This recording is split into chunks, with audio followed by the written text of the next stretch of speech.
آپ کو اپڈیٹ دے رہا ہوں عمران ریاض خان کے حوالے سے۔ عمران ریاض خان جنہوں نے پاکستان میں مصیبتیں، جنہوں نے پاکستان میں دکھ، جنہوں نے پاکستان میں تکلیفیں برداشت کی، جنہیں پاکستان میں ہر فسطائیت کا، ہر ظلم کا، ہر جبر کا سامنا کرنا پڑا، اور پھر آپ کو پتہ ہے کہ ایک ماہ پہلے ایک خبر دی تھی عمران ریاض خان کی پاکستان سے باہر جانے کی کہ وہ پاکستان سے بحفاظت پاکستان سے نکل گئے ہیں، اور پھر اس کے بعد نہیں پتہ چل رہا تھا عمران ریاض کہاں پر ہے۔ لیکن ایک چیز میں آپ کو بتانا چاہتا ہوں، عمران ریاض جہاں بھی تھے آپ کو آگاہ کرتے رہے۔ ابھی الحمدللہ عمران ریاض کے حوالے سے خبر یہ ہے کہ عمران ریاض خان الحمدللہ برطانیہ میں سیفلی لینڈ ہو چکے ہیں۔ عمران ریاض خان برطانیہ پہنچ چکے ہیں، یو کے پہنچ چکے ہیں، اور وہاں اب وہ کھل کے بات کریں گے۔ اب وہ ان الفاظ میں بات کریں گے جن الفاظ میں یہاں موجود تمام مافیاز کو تکلیف پہنچے گی۔ عمران ریاض خان کے حوالے سے تھوڑا سا ذکر کرتے ہیں۔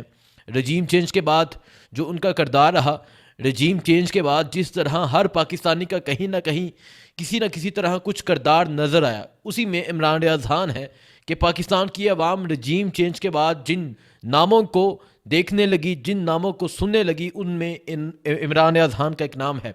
عمران ریاض خان 9 مئی کا ایک واقعہ ہوتا ہے، 10 مئی کو انہیں اٹھایا جاتا ہے۔ اس سے پہلے متعدد دفعہ ان کی گرفتاری ہو جاتی ہے، انہیں اٹھایا جاتا ہے، غائب کیا جاتا ہے، لیکن ایک دفعہ 3.5 ماہ انہیں غائب کیا رکھا، اور جب وہ بولنے کے قابل نہ رہے تو انہیں چھوڑ دیا گیا۔ لیکن وہ شخص ہمت نہیں ہارا، وہ شخص مضبوط رہا، چٹان کی طرح اس کا حوصلہ رہا، لیکن وہ بولنے کی پریکٹس کرتا رہا، شیشے کے سامنے بولتا رہا، بولتا رہا، بولتا رہا، اور پھر جب وہ بولنا شروع ہوئے تو دوبارہ سے وہ آئے، دوبارہ سے اسی طرح انٹری ماری، دوبارہ سے اسی طرح اس نظام کو للکارا، دوبارہ سے اسی طرح ان تمام لوگوں کو ایکسپوز کیا۔ پھر اس کے بعد پھر ان پہ ایک سختی شروع ہونے لگی تھی، انہیں دھمکیاں دی جانے لگی تھی، اور ایون کہ جو مختلف ذرائع سے یہ خبر پتہ چلا ہے کہ اب جو ارادہ تھا، انہیں مارنے کا ارادہ تھا، انہیں جان سے مارنے کا ارادہ تھا۔ لیکن یہاں میں ایک بات کہنا چاہوں گا، جسے اللہ رکھے اسے کون چکھے۔ عمران ریاض خان کو جان سے مارنے کا ارادہ تھا، ایک مکمل طور پر پلاننگ ہو چکی تھی، لیکن عمران ریاض خان کو پہلے ہی علم ہو چکا۔ اور پھر عمران بھائی جو کہتے ہیں وہ یہ کہتے ہیں کہ میں جب گھر سے نکلا، جب میں وہاں سے نکل گیا، اس کے فوراً بعد وہاں پہ حملہ ہوا، وہاں پہ ریڈ ہوئی، وہاں پہ مجھے اٹھانے آئے، لیکن میں تب وہاں سے نکل چکا تھا۔ پھر یہ خبر آتی ہے کہ عمران ریاض خان وایا کشتی کے ذریعے، کیونکہ آپ کو پتہ ہے کہ وہ ایئرپورٹ سے تو جا نہیں سکتے، وہ کشتی کے ذریعے وہ عمان پہنچے۔ عمان اس کے بعد وہ جو ایک یوٹیوبر کی طرف سے کہا گیا کہ انہوں نے زائلم اپلائی کر لیا ہے امریکہ کا، لیکن عمران ریاض خان کو 2-3 ملکوں سے آفر آئی کہ آپ آ جائیں، ہمارے پاس آ جائیں۔ دیکھیں یہ پاکستان کے لیے کتنی شرمناک بات ہے کہ ایک پاکستانی اپنے پاکستان میں رہ نہیں سکتا اور دوسرے ممالک اسے کہہ رہے ہیں کہ ہمارے پاس آ جائیں۔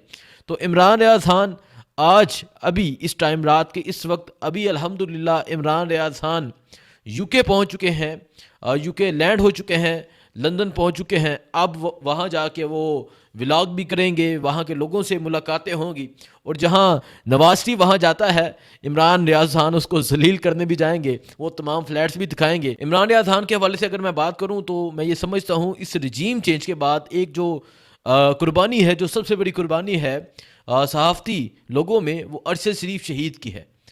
ارشد شریف کے ساتھ جو ظلم کیا گیا، جو جبر کیا گیا، وہ کسی کے ساتھ نہیں کیا گیا، وہ انہیں جان سے مار دیا گیا۔ اس کے بعد جو ظلم عمران ریاض خان پہ کیا گیا، جو ستم ان پہ کیا گیا، میری ان کی فیملی سے بات ہوئی، وہ کہتے ہیں کہ ہمارے لیے ایک ایک سیکنڈ، ایک ایک منٹ مشکل تھا۔ ہمیں نہیں پتا تھا کہ عمران ریاض زندہ ہے یا عمران ریاض کس حال میں ہے، کہاں پر ہے۔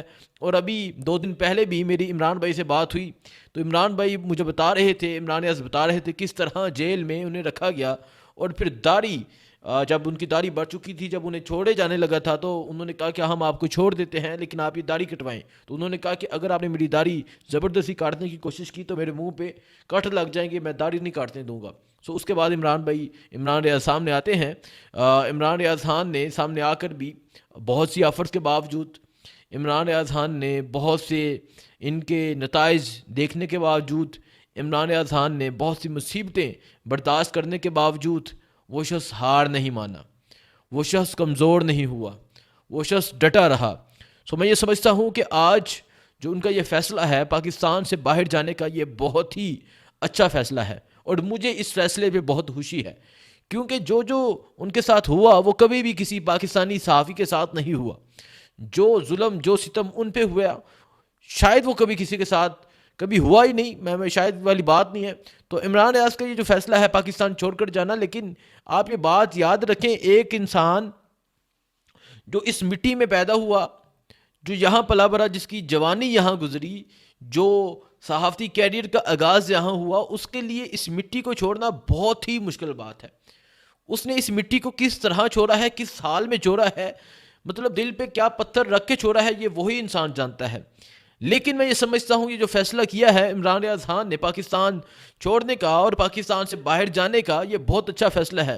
کیونکہ پاکستان میں نہ رول آف لا ہے، پاکستان میں نہ کوئی قانون ہے، پاکستان میں نہ کوئی پوچھتا ہے. پاکستان میں جب دل چاہے، جس کو دل چاہے اٹھا لو، جس کو دل چاہے غائب کر دو، جس کو دل چاہے مارو، جس کو دل چاہے پیٹو، جس کو دل چاہے تشدد کا نشانہ بناؤ. پاکستان میں کچھ باقی نہیں رہا. عمران ریاض خان نے یہ جو فیصلہ کیا، یہ بہت ہی زبردست فیصلہ ہے. اور اب وہ برطانیہ پہنچے ہیں. پاکستان کے بہت سے پہلے ہی لوگ وہاں موجود ہیں، برطانیہ میں پاکستان کے بہت سے لوگ پہلے ہی موجود ہیں. اب عمران ریاض خان وہاں بیٹھ کے ولاگ بھی کریں گے، اب عمران ریاض خان وہاں بیٹھ کے اپڈیٹس بھی دیں گے، اب عمران ریاض خان وہاں بیٹھ کے مزید کھل کر بولیں گے. جو کمی پیشی کچھ رہ گئی تھی وہ پوری کر دیں گے. آپ سب کے لیے خبر ہے، اور برطانیہ میں رہنے والوں کے لیے خبر ہے کہ وہ پاکستان سے بحفاظت جا چکے ہیں. اب میں آپ کو دوسری خبر بتاتا ہوں جنید اکبر کے حوالے سے، جو KPK کے پریزیڈنٹ ہیں. جنید اکبر نے کہا کہ جلسہ ہوگا، سوابی میں ہوگا، شاندار جلسہ ہوگا، اور ہر ممکن کوشش ہوگی کہ اس دن 8 فروری والے دن 2 جلسے ہوں. ایک جلسہ سوابی میں ہو، دوسرا جلسہ جو ہو وہ ہو لاہور مینار پاکستان میں. تو دونوں جلسے ہوں گے، شاندار جلسے ہوں گے. اور اب جو تحریک انصاف کرنے جا رہی ہے، تحریک انصاف مزید ان تمام مافیاز کے لیے، ان تمام لوگوں کے لیے، حکومت کے لیے خطرناک ہونے جا رہی ہے. دیکھیں، عمران خان نے فیصلہ کر دیا ہے کہ اب فیصلہ ہوگا، سڑکوں پر ہوگا. اب فیصلہ کرے گی پاکستان کی قوم، کرے گی. پاکستان کی قوم 24 نومبر کو بھی نکلی، لیکن گولیاں چلائی گئی. اور آج جنید اکبر کہتے ہیں کہ اب ہم پھر نکلیں گے، لیکن تیاری کے ساتھ نکلیں گے، ہم ہر چیز برداشت کرنے کے لیے نکلیں گے. دیکھیں، میں یہ سمجھتا ہوں، میں پہلے بھی کہہ چکا ہوں، جو 24 نومبر کو ہوا، جو 26 نومبر کو ہوا، 24 کو تو مارچ شروع ہوا تھا، تو اس میں فیصلہ ہونا چاہیے کن لوگوں کی پارٹیسپیشن تھی. جو لوگ وہاں نظر آئے انہیں عہدے ملنے چاہیے، کیونکہ جو وہاں پہنچے تھے وہ سر پہ کفن باندھ کے نکلے تھے. جو نہیں پہنچے انہیں بالکل نہیں ملنے چاہیے، انہیں سائیڈ لائن کر دینا چاہیے. تحریک انصاف اب مزید خطرناک ہونے جا رہی ہے. تحریک انصاف اب مزید بڑے فیصلے کرنے جا رہی ہے.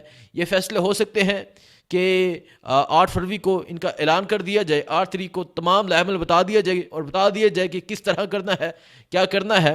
اور پھر جنید اکبر نے جو بات کہی کہ ہمارے ساتھ اب وہی لوگ چلیں گے جو سر پہ کفن باندھ کے نکلیں گے. اب ایک چیز واضح ہوتی ہے کہ عمران خان کا جو ارادہ ہے، جس طرح عمران خان نے کہا کہ ڈاکٹر ماہرنگ بلوچ ان سے جا کے ملا جائے، انہیں اعتماد میں لیا جائے، بلوچ لوگوں کے لیے جس طرح وہ نکلی ہیں ان کا ساتھ دیا جائے. اور پھر عمران خان جنید اکبر کو لگا دیتے ہیں. پنجاب میں عالیہ حمدہ جو 15 ماہ جیل میں قید رہی، ان کو لگا دیا جاتا ہے. تو عمران خان تو مزید خطرناک ہو گئے ہیں. عمران خان بھی ہار نہیں مان رہے. جس طرح عمران ریاض کو تشدد کا، ظلم کا نشانہ بنایا گیا، ہار نہیں مانی، آواز بلند کرتے رہے، بولتے رہے. ایون کہ ان کی زبان بند کروا دی گئی، وہ بول نہیں سکتے تھے، لیکن پھر بھی وہ کوشش کر کے بولتے رہے.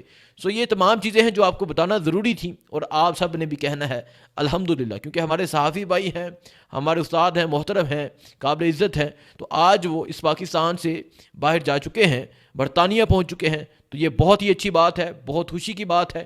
اللہ تعالیٰ انہیں، ان کی فیملی کو محفوظ رکھے. اللہ تعالیٰ انہیں، میں یہ دعا کرتا ہوں کہ پاکستان میں جلد یہ ظلم کا نظام ختم ہو، اور وہ جلد پاکستان آئے، اور ہم سب مل کر بیٹھیں، حق بلند ہو. دعاؤں میں یاد رکھے گا. اللہ حافظ.